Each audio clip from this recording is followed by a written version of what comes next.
Bonjour à tout le monde. Dans cette vidéo, on va s'intéresser à des intégrales généralisées et à des primitives parce qu'ils nous demandent la convergence et le calcul.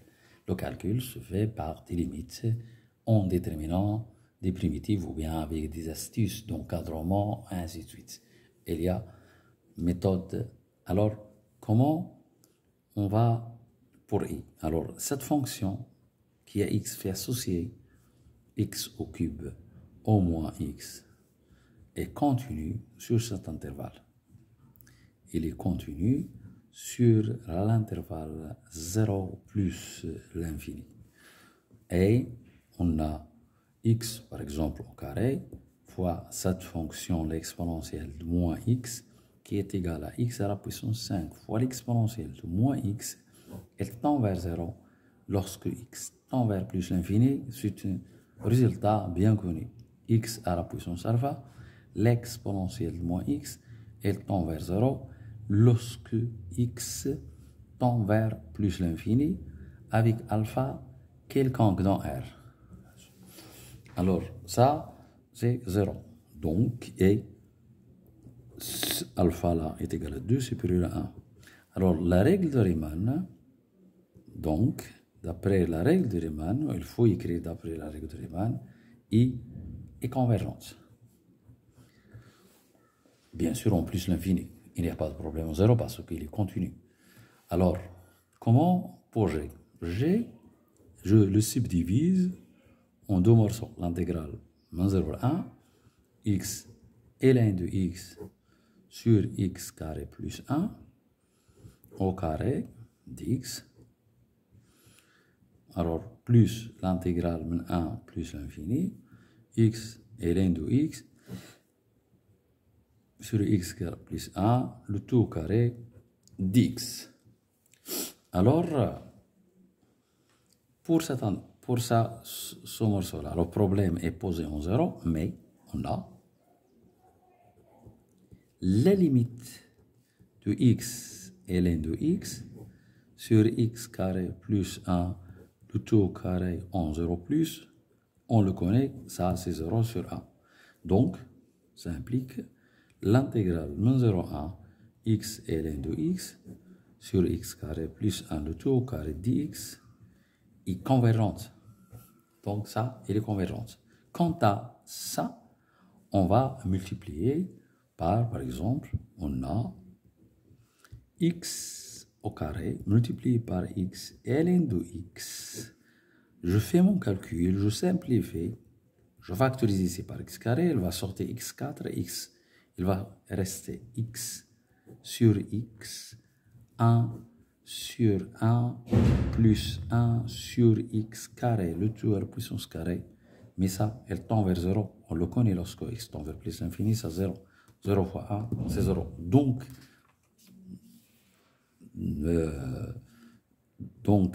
règle de Riemann, d'après la règle de Riemann, j'ai l'intégrale 1 plus l'infini, dire x ln de x sur x carré plus 1 au carré dx est convergence. Alors, comment on va calculer maintenant i? Pour calculer i, on doit chercher une primitive ici. On n'a pas le choix. Alors, astucieuse. Une astuce pour calculer ça, on doit faire 3 fois intégration par partie si on pense à l'intégration par partie. Mais si f, une fonction f, donc il faut mettre ça dans le mémoire, f de x est égal à un polynôme non nul, bien sûr, l'exponentielle de alpha x, avec alpha réel non nul, et p polynôme. Alors, f de x, il s'y crée une primitive de alpha x, alors, est une primitive. Alors, les primitives, ils s'écrivent comme ça pour une constante. Avec le degré de ce polynôme, ça aussi c'est un polynôme, ils ont même degré que le degré p. Donc, au lieu de faire 3 fois l'intégration par partie, on va appliquer cette astuce. Alors, on va chercher donc une primitive sous cette forme.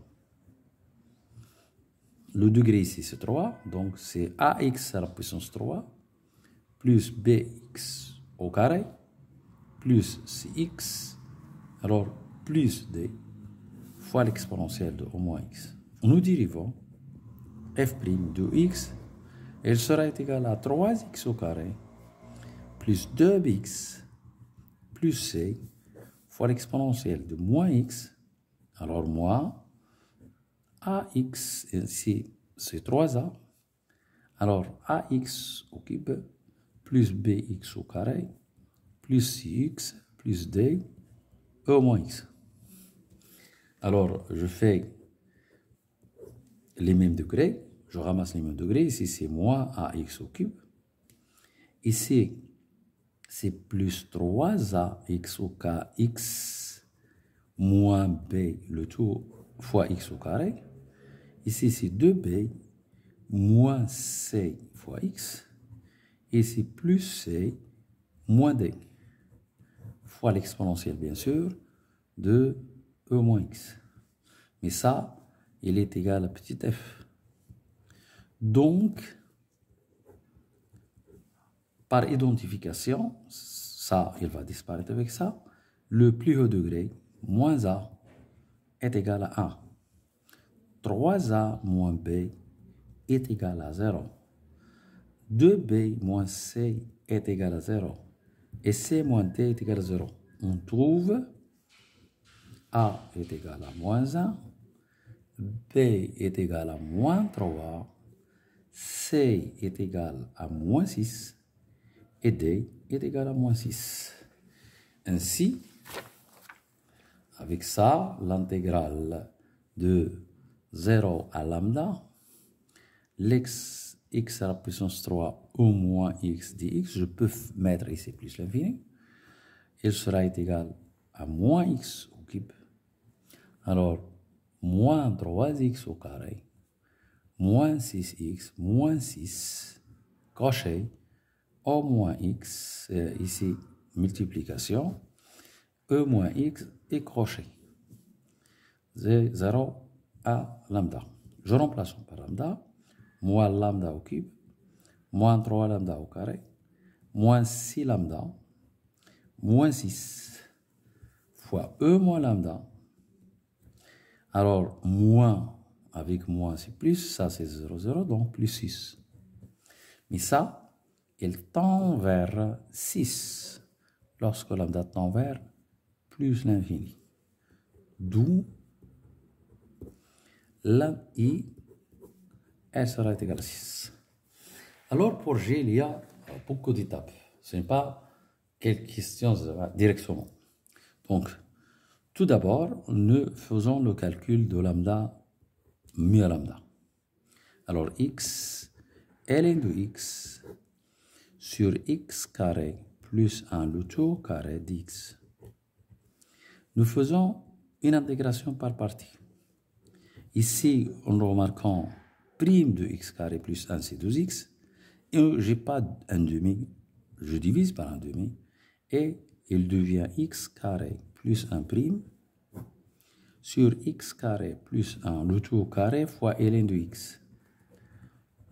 Et ça, je le pose et prime. Et ça, je le pose v. Et j'applique la formule de l'intégration par partie. Voilà. C'est prime, voilà, vous voyez, et j'applique la formule de l'intégration par partie. Ça, il devient 1 demi, alors facteur avec un crochet, intégration par partie, une primitive de ça, c'est moins 1 sur x carré plus 1 fois fv mu lambda. Alors, moins avec moins, il devient plus. L'intégrale mu lambda. Ici, c'est u avec un moins. Et c'est le prime de v. C'est 1 sur x. dx. Ici, c'est 1 demi. crochet, moins ln de x sur x carré plus 1, de mu à lambda, plus l'intégrale de mu à lambda. Ici, c'est une fraction rationnelle, je décompose, je trouve 1 sur x moins, il y a les méthodes de composition, vous le connaissez. Donc je fais le calcul et je trouve x ici sur x carré plus 1 dx. Et je dois faire une primitive de ça. Alors je ramasse les primitifs. Ça en facteur. Ça c'est moins ln de x sur x carré plus 1. Ça plus ln de x, ça racine. Parce que ici, je multiplie par 2 et je divise par 2. C'est un demi-log, c'est donc ln des racines de x carré plus 1 mu lambda. Nous calculons. On a la limite de moins ln de x sur x carré plus 1 plus, là, je remplace par lambda et je calcule la limite, plus ln de lambda, moins ln de racine de lambda au carré plus 1, lorsque lambda tend vers plus l'infini. Je remplace x par lambda et je calcule sa limite. Alors ça on le connaît, c'est 0. Ça, c'est une forme indéterminée, mais je fais, donc ici, c'est la limite de moins ln de lambda, ici sur lambda carré plus 1, lorsque lambda tend vers plus l'infini, ici plus ln lambda sur racine de lambda carré plus 1. Et ici, je fais factoriser par lambda, je fais sortir par lambda, il donne 1, log de 1 c'est 0, ça c'est 0, donc la limite c'est 0.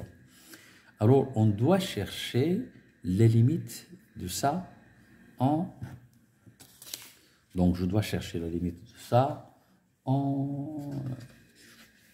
La limite de ça, lorsque je remplace ici maintenant par mu, il devient 1 demi, et donc je fais la limite de mu tend vers 0 plus de 1 demi, et je remplace ici moins log ln de mu sur mu au carré plus 1 plus ln de mu moins ln de racine de mu au carré plus 1. Alors ça, il tend vers 0. Je remplace ln de 1, c'est 0. Ça, c'est une forme indéterminée. Je peux l'écrire, donc c'est 1 demi. Ici, je factorise par ln de mu. Il reste que mu carré plus 1 fois mu carré. Donc, moins ln de racine de mu au carré plus 1. Ça, on le connaît, c'est 0. Donc, le résultat est égal à 0. Alors, il n'y a pas de contradiction apparente parce que, vraiment, on peut avoir 0 parce que c'est un